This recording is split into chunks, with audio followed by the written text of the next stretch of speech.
Lezianya ya bụ ụmụnne Sowore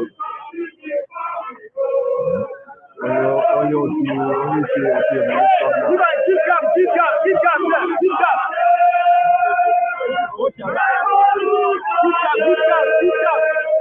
We want to do something before we go.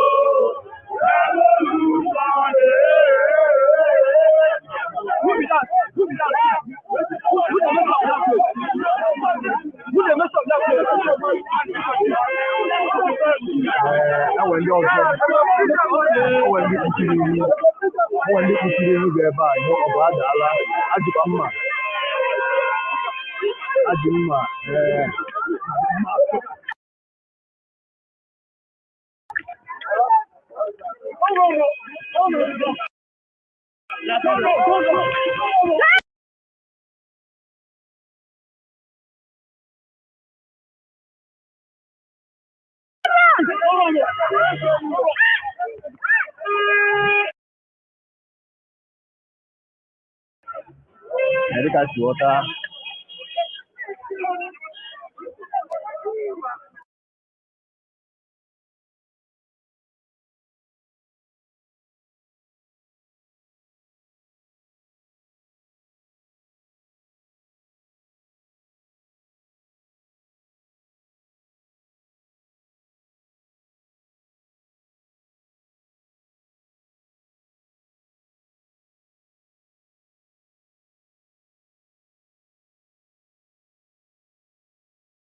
Nwere ndị a na-amaghịrị ha bụ kpuchiri ihu ha jiri mma bịa ebe a ugbu a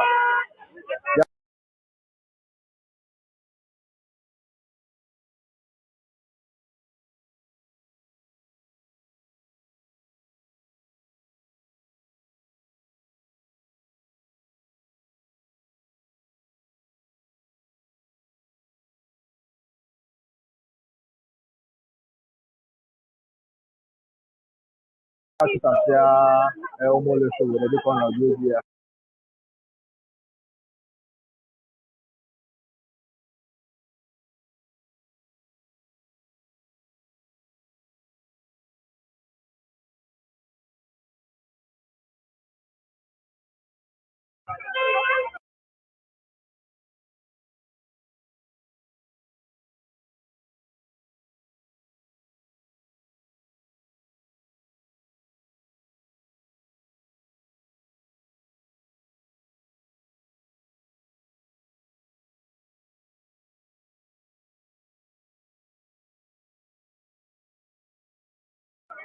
Ilekwa anya ọ banyela ụgbọala ya.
ihe o mere ka ọ ekweteghị ọsaghị ha maka ya bụ ebubo eboro ya enweghị ike ileba ya anya otu ọ kwesịrị dịka o si dị ọkaikpe Peter Nyako bụ onye higharịrị ya bụ ikpe n'ụbọchị taa.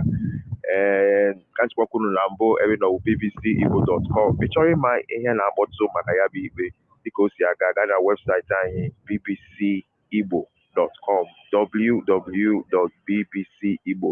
Ị ga-enweta ihe niile gbasara ya bụ ikpe dịka o si aga. Ka m were ihe igwe ekwentị m gosi nụ ya. Ịhụrụ ya, gaa were ekwentị gị gaa na ebe edere ya BBC Igbo, so bbc.com/Igbo, mana ha pịa idekwa bbcigbo.com, ị ga-erutekwa ebe ahụ. Dịka m si kwuo, ị ga-ahụta otu ya bụ ikpe si aga, n'agbanyeghị na a sị ka hapụ iwe ihe onyonyo banye na ụlọikpe, kama a ga-ewetara unu foto ihe na-eme, na-akọwara unu n'ahịrị otu ya bụ ikpe si aga. Ndewo. Maka ndị na-ajụ kedu ihe na-eme, ka m bidokwa n'ọzọ. Ebe anyị nọ bụ na isi obodo Naijiria nke bụ Abuja. A nọkwa na Federal High Court, ụlọikpe ebe a na-ekpe ikpe Maazị Nnamdi Kanu. Abumchukwu Chukwueze na Ibolachi Chioma Chikwendo, a na-acha ekele gị. Ndewo. Dịka elekere 9 ka ya bụ ikpe ga-ebido. Maka ndị na-ajụ, dịka anyị si kọwaa na mbụ, ekpere ya bụ ikpe ụnyaahụ echi gara aga dịka olu ndị si dị, kama ihigharị ya n'ụbọchị taa. Dịka anyị si ghọta, onye nta aka anyị n'ime ụlọ ikpe mere ka anyị ghọta na enweghị ike, ndị ọkaiwu Maazị Nnamdi Kanu enweghị ike itinye ọnụ na ya bụ ebubo gọọmenti na-ebo ya, dịka gọọmenti wepụtara ebubo 7 ọzọ ebokwasịrị n'isi ya. A na-akọwa na ekwesịghị ha ohere ka ha gaa gụọ ya bụ ikpe, ọtụ ya nke ọma, mara otu a ga-esi lebe anya. Ya mere eji higharịa ya bụ ikpe n'ụbọchị taa. Maka ndị na-ajụ, ọnya bụ Maazị Nnamdi Kanu. Maazị Nnamdi Kanu bụ nwa afọ Afarukwu Ibeku nke dị na Ụmụahịa, Abia steeti. Amakwa dịka onye isi otu Indigenous People of IPOB, Indigenous People of Biafra mpaghara nke a na-akpọ IPOB na nhịchafụ ya. Dịka o si dị, gọọmenti Naijiria amachiela otu IPOB. Ndị na-asị anyị banye n'ime ụlọikpe, nsogbu adịghị, anyị ga-abanye. Ka m si kwuo, ịchọọ ịma ihe na-eme n'ụlọikpe otu o si aga, anyị nwere ike ime ihe vidiyo n'ụlọikpe, kama a ga-esetere unu foto na-akọrọ unu n'ahịrị. Lekwa webụsaịtị anyị, hụrụ ebe a, BBC News Igbo. Gaa na bbcigbo.com, ị ga-enweta ihe niile gbasara ya bụ ikpe. Ka si kwuo, ka ọ na-akpọtụ, ka ọ na-afịọtụ, a ga na-ewetara na BBC Igbo. Agala ebe ọbụla eche ịma, agalaba ịma, gaa na webụsaịtị anyị, a ga-akọwara ihe niile gbasara ikpe a. Ịchọkwara ịma otu o si bido site na afọ 2015 ruo taa, ị ga-ahụ ya na webụsaịtị anyị. Enye ọka Chinweokwu Samuel, daalụ. Ndewo. Ya gaziere gị, a na-enweta ekele gị. Eze Chuka Christopher Ibolachi, ụbọchị taa ga-amụtara gị ezigbo mkpụrụ. Ndị na-ekele anyị na-ekele kwuru, na-asị unu ndewo. Dịka anyị kwuo na mbụ, ebe nọ bbcigbo.com, ebe a na-ewetara unu ihe na-agbawa, ka ọ na-afịa ụtụ mana ọwụwa anyanwụ mana mpaghara Naijiria niile. Anyị nọkwa na Instagram, were akara BBC Igbo chọọ anyị na Instagram, ị ga-enweta anyị. Anyị nọkwa na Facebook, ebe ị nọ ugbu a na-esonye anyị. Mana dịka anyị si kwuo, ka ikpe a na-ebido, ịchọrọ ịmata ihe na-eme, gaa na bbcigbo.com. Onye na-ajụ anyị ma ọ bịala, ebumnobi nọ maka Maazị Nnamdi Kanu nke na-ajụ, mba, ọ bịabeghị. Anyị ahụbeghị ụgbọala vu ya ka ọ gbafere.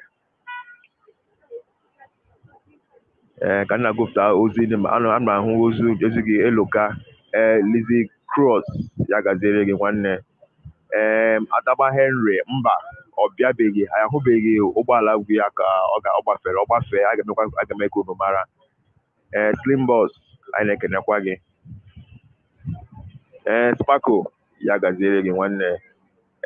Ifeanyị Nsude Ibolachi, ndewo. Nworie Ejike, a na-ametakwa ekele gị. Ndewo.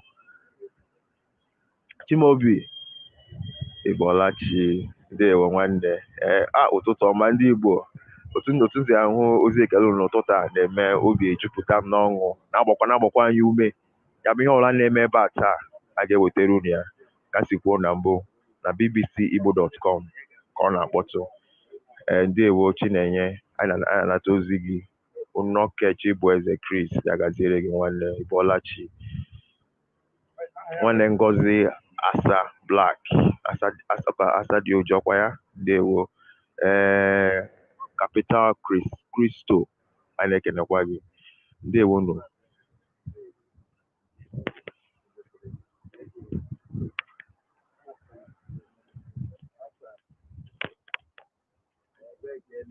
Chiboy onye ọma, Ibolachi, ana m ekenekwa. Ndewo.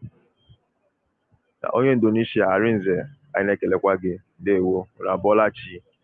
M ga-enye m obere ohere ka m gụpụta onye nọ Ọstria Collins, anyị na-ekene gị ka gụpụta ebubo ọhụrụ eboro Maazị Nnamdi Kanu ka m gụpụtacha m n'ụlọ enwezi mkparịta ụka nke anyị iche biko. Nke m bụ na ha si na Maazị Nnamdi Kanu ji igwe eji agbasa ozi nọ na London na-akpa nkata na-ekwu na-aba ka mpaghara ọwụwa anyanwụ, mpaghara ndịda anyanwụ Naijiria na ụfọdụ Kogi na Benue steeti ka ha gbapụ na Naijiria bido mba ọzọ nke a na-akpọ Biafra. Bụkwa ebubo ọzọ na o jikwa ihe mgbasa ozi a akparị onye isi ala Naijiria bụ Muhammadu Buhari. Ma ọ kpọrọ ya aha dị iche iche, kpọkwa anya onye oyi egwu na ihe ndị ọzọ. Ọzọkwa na-ekwu na Maazị Nnamdi Kanu nke a ihe na-agụpụta bụ ebubo gọọmenti na-ebo Nnamdi Kanu maka ndị na-amaghị. Ọzọkwa a na-ebo ya ebubo na ọ kpọrọ onwe ya dịka onye otu IPOB n'agbanyeghị na gọọmenti amachiela ya bụ otu. Ọzọkwa bụ a na-ekwu na ọ tụbatara igwe eji agbasa ozi nke a na-akpọ Tram 50L were zuo ya n'ihi ala Anambra steeti. Na-ekwukwa na Maazị Nnamdi Kanu kpara agwa iyi egwu mgbe o ji igwe mgbasa ozi mgbe ọ nọ na London na-agbasa ozi na-agwa ndị otu amachi bụ IPOB ka ha wakpo ndị nchekwa, ndị uwe ojii, ndị agha, ndị nchekwa Naijiria. Ndewo no Emidon nọ India. Anyị na-akọpụtara unu bụ ebubo ọhụrụ gọọmenti na-ebo n'isi Maazị Nnamdi Kanu. Ọzọkwa a na-ebokwa ya ebubo na ọ kpara agwa iyi ndụ egwu nke mere ka ndị mmadụ na-egbu ndị uwe ojii. Gọọmenti bukwara ebubo ọzọ si na ọ gbakwara agwa iyi ndụ egwu mgbe ọ na-aba mba si na ihe ga-eme na ndị mmadụ ga-anwụ. Ọzọkwa ka na-ekpokwa ya ebubo na o jikwa igwe mgbasa ozi agbasa ozi maka iyi ndụ egwu mgbe o kwuru si na ka mmadụ niile nọrọ n'ime ụlọ onye pụtara ezi nke bụ sitatom n'okwu bekee na onye pụta na onye ahụ a ga-egbu onye ahụ dịka ebubo si kwuo na onye pụtara onye na-erubeghị isi n'iwu ahụ na ga-emebili onye ahụ nke ebo gọọmenti na-ebo ya. Ọzọkwa a na-ebo ya ebubo iyi ndụ egwu mgbe o jikwa igwe redio agwa ndị mmadụ ka ha gaa gbaa ụlọ ọrụ ebe ọdụ ụgbọala eji ebu ndị njem na Lagos steeti. Nke a bụ mgbe mere ngagharị iwe nke EndSARS ma ọ bụrụ na ị ga-echeta. Ọzọkwa ebukwa ebubo ọzọ na ọ gbakwara agwa iyi ndụ egwu mgbe ọ gwara ndị mmadụ ka ha gaa gbaa ụfọdụ ihe ndị gọọmenti ji arụ ọrụ na Lagos steeti ọkụ. Ọzọkwa ebukwa ebubo iyi ndụ egwu mgbe gọọmenti na-ekwu na ọ gwara ndị otu IPOB ka ha bido rụpụtawa ogbunigwe. Ebubo nke na-eso nke ikpeazụ eboro ya bụ na ọ gbakwara agwa iyi ndụ egwu mgbe ọ gwara ndị mmadụ ka a kwụsị ntuliaka nke Anambra steeti ma nyekwa ha iwu ka ha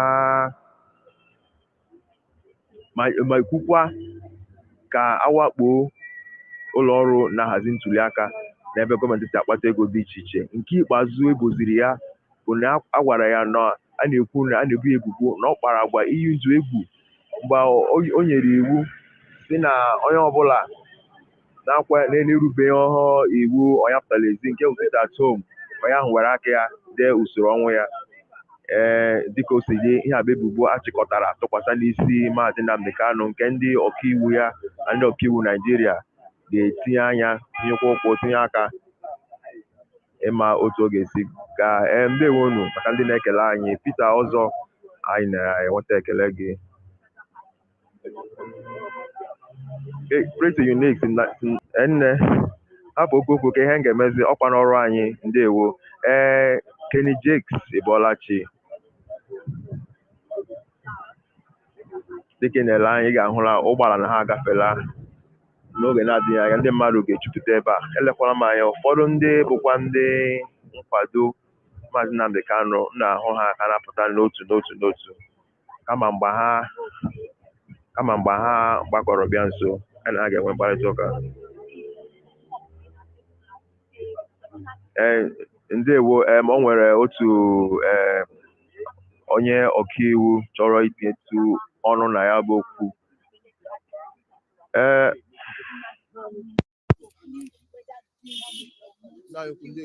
Ndewo my brother. Biko kele ndị Igbo gwa onye bụ n'ụdị gị na ịbụ onye ọkaiwu gwa onye bụ kedu ihe eji pụtazi n'okwu ọtụtụ a ebe anyị nọ taa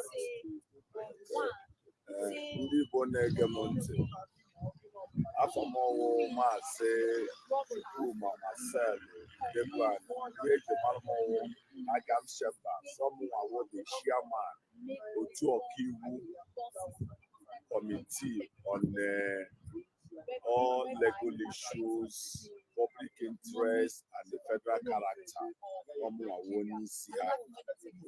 So I may follow the matter from the very first day, the matter.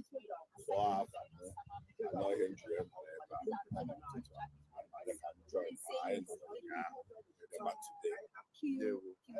dịka onye ngasị nwụ n'ọkammụta n'ihe gbasara ikpe na otu si aga ichere na gọọmenti Naịjirịa na-ahazi ikpe a ha na-ekpe ya otu iwu Naịjirịa siri dị ichere na ọ na-aga otu kwesịrị isi ka ọ nwee ihe ha anaghị emete dịka a na-ekpe Maazị Nnamdi Kanu pụtara ajụjụ na-ajụ dịka onye bụ ọkaikpe gbasara iwu Naịjirịa ikpe a na-ekpe ugbu a otu esi hazie ya ọ otu kwesịrị isi dị ka ọ nwee ihe gọọmenti mejọrọ maka ebubo na iwu ifeto onye anyị na-anọ n'azụ na-eme mkpọtụ ọkankụ so onye mere ojitoro ifite ọdịghọta ife ị na-ekwu mana otu aghọtago m ihe ị na-ekwu na mbụ anyị nwawo ndị Igbo nwe ndị lọya nọ n'obodo a anyị ka nwere confidence anyị ka nwere nchekwube na nwanne anyị nwoke maka na ihe ọ na-eme abụrụ sọsọ ya nwa ihe ọ na-ekwu onwe ihe na-eme ọnọdụ ka ọ butere ife a na-akpọ Akuri Accord of 1967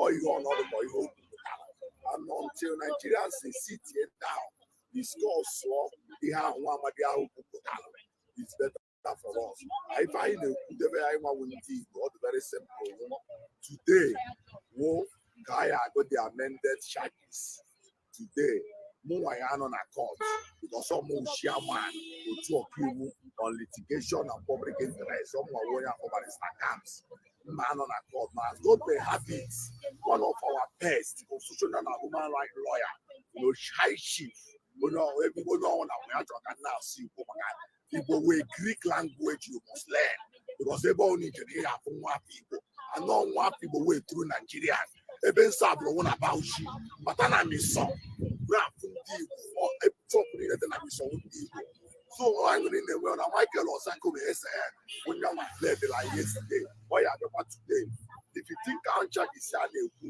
to me e describe nya as ife ije eche eficha ike nwere akwụkwọ ahụ ije eficha ike na-enyocha nsị otu si wee describe ya maka ife ha na-eme ife ha tiri wee nonsense charge even a person called Nigerian bar today can defend it but as God may have it after arraignment today I ekwu his bail because ọ nọ karịga ebe ahụ so after ka emete arraignment today ekwu okwu bail ya ọkpọkwu bail ya ka anyị eji wee ma the position of the government maka na ọ bụrụ ndị executive ka ọ dụrụ ya aba ego na ụlọ ikpe ọzi ndị jọji ka ọ dụsaidịrị ozie na anyị prezenti ife anyị nwere anyị ji wee grant ya bail ozie na emeghosi anyị efu ndị anyị wee ma for now anyị dị very very optimistic ife ndị onye na-akpọ okwu inwe okwukwe anyị na-enwere anyị nwere ka onye nwunye nwere ejima nwoke na-abụ sotu aka isi enwere anyị nwere at the end of today ụmụ Igbo ya rejoice ife na-atọ m ụtọ na mụ jụrụ ụmụ nwanne m ahụ onye Nnewi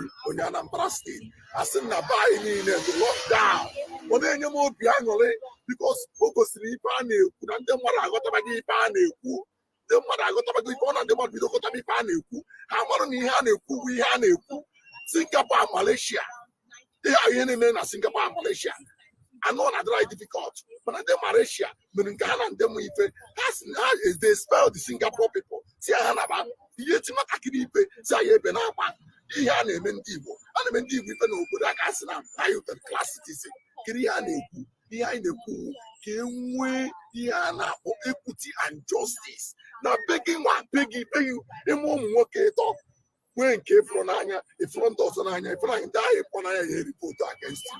Ọ ihe na-eme na Naijiria o nwere ihe ọzọ eriri ha na-akwa Igbo ewule enemi iyiri akpa Hausa ewule friend chekenie na ọdịmma ọrụ gị nwa ka ịkọ ọ ga-esi dị gị ọ kwụrụ ihe a na-ekwuru onwe ihe ọzọ a na-ekwu nọ ebe buru ibe ya eburu nke si na ọ ya ebu na ihe anyị na-ekwu anyị one country once ekwuta na anyị one country tiriti ya obi otu isi wee tiriti wụsa itiriti ọkwa na ha gwa Nations Cup kịta onye ọ na-enwe aṅụrị na-enwe mmadụ na-ewu ndị Igbo nọ na Nations Cup a zanya ndị a na-eji ịgba bọọlụ today ha na-eji iweta 9 points today mmadụ na-ewu ndị Igbo 80 1 2 3 4 5 6 7 8 ha na-agụ egwu Igbo ụbọchị ha na-eri nri na-agụ ya na-agba aka na-enwe aṅụrị kezi ife mere ịkpatazi na politiks ịkpọrọ ndị Igbo kpọchiga ha n'akụ na anyị mere gịnị na anyị mere alụ mba slave anwụ today achọrọ ka nwa nwụrụ slave ọnya ka nji gba mbọ wee pụta n'ọnụ ụtụtụ a ka nso na-ekwu na ife mere oke ekesi mee ya oge afọ ịmara isi kpọrọ agụba onye Okonkwo ọnya ụlọ obodo ya dị mma na-emehụ adịgozie mụnwa wụ maazị Marcel Chukwumudebu a ihe eji wee malụ mụ Agam Chambers mụnwa wụ the chairman Igbo all the Igbo lawyers on litigation and public interest. God bless you and bless everybody. Thank you.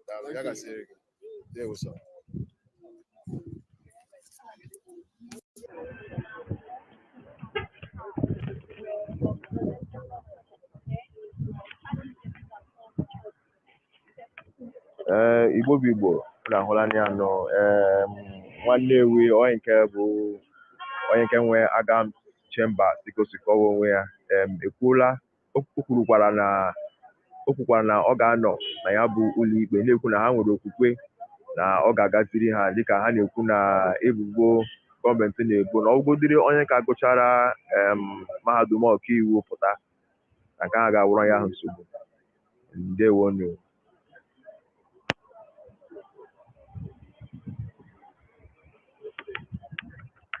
Maka ndị na-esonye anyị na-ajụ kedu ihe na-eme kedu ebe unu nọ ebe anyị nọwụ na isi obodo Naijiria anyị bụkwa na Federal High Court ebe a ga-ekpe ikpe maazị Nnamdi Kanu taa. Maka ndị na-ajụkwa ekpere ya bụ ikpe ụnyaahụ ka ewechi gara aga dịka olu ndị si dị kama ndị ọkaiwu maazị Nnamdi Kanu na-ekwu na ebubo ọhụrụ gọọmenti boro ha na ọ bịara nso nso enyeghị ha ohere ka ha kwado tụle ya bụ ebubo mara otu ha ga-esi tinye aka ya mere na ọ dị mkpa ka ehiere ya bụ ikpe ụbọchị taa. So dịka o si dị nwanne anyị onye ọkaiwu bịa gwa anyị okwu nke Agam Chambers na-akọwa na ọ taa ka ha ga-atụlezi ya bụ ebubo gọọmenti boro ha mara ma maazị Nnamdi Kanu ma ọ gasị adara m iwu ma adaghị m iwu ọ dịka o si dị. Dịka m si kwuo na mbụ ị chọrọ ịmata ihe na-eme n'ime ụlọ ikpe anyị ga-akọwara gị n'ahịrị wetakwara gị foto ka ịghọta ihe na-eme kama ị ga-aga na webụsaịtị anyị ka ndowe ya n'ihu ebe a ka ịhụla ya ka ntụgharị ya nke ọma.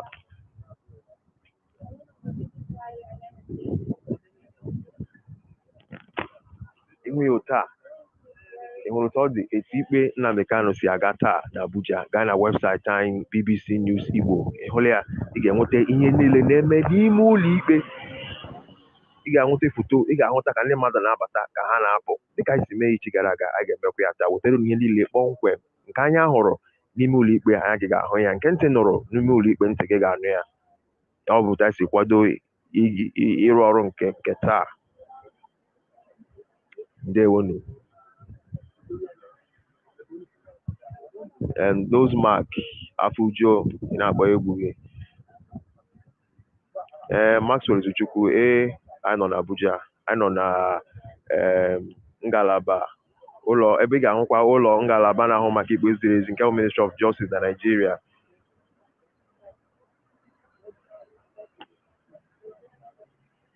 Ka m na-agụpụta ekele dị iche iche ndị na-ekele anyị ebe a, ndị nọ mpaghara na mba dị iche iche. Anyị na-ahụ ndị Malaysia, Indonesia, ndị ala bekee na-ekele anyị, na-esonye anyị na-asụ unu ndewo, unu abịala.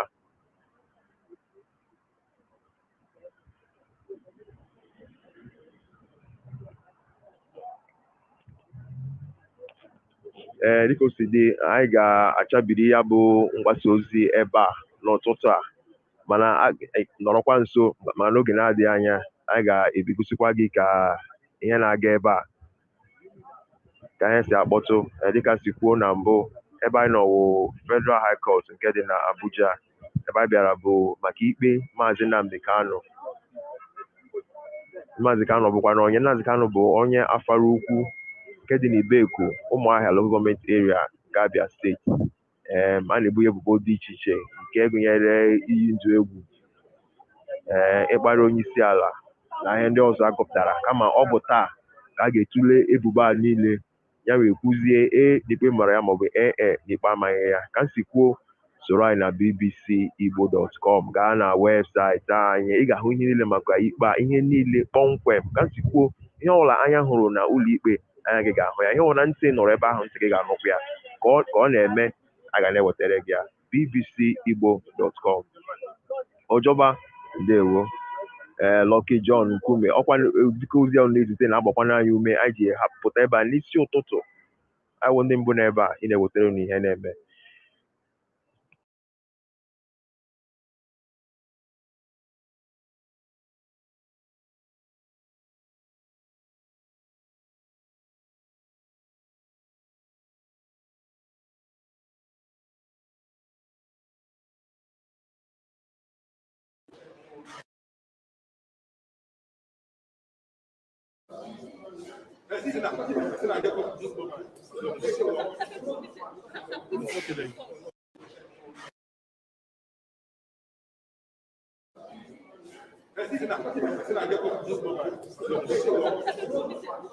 Okay, then.